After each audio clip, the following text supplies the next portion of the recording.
Hi అండి. ఈ మండుతున్న ఎండలకి దీనికి మించింది ఇంకోటి లేదండి. ఇందులో కావాల్సినవి అల్లం, పచ్చిమిర్చి 2, కొంచెం కొత్తిమీర, 2 స్పూన్లు జీలకర్ర, కరివేపాకు ఒక రెమ్మ, 1 స్పూన్ సాల్టు. వీటన్నిటిని కచ్చాపచ్చిగా దంచుకోవాలండి. చూడండి, ఇలా దంచుకోవాలి.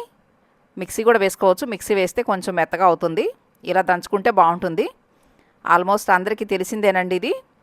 తెలియని వారు ఎవరైనా ఉంటే ఇలా చేసుకుంటే బాగుంటుందండి. నేను 1/2 లీటర్ పెరుగు తీసుకున్నాను.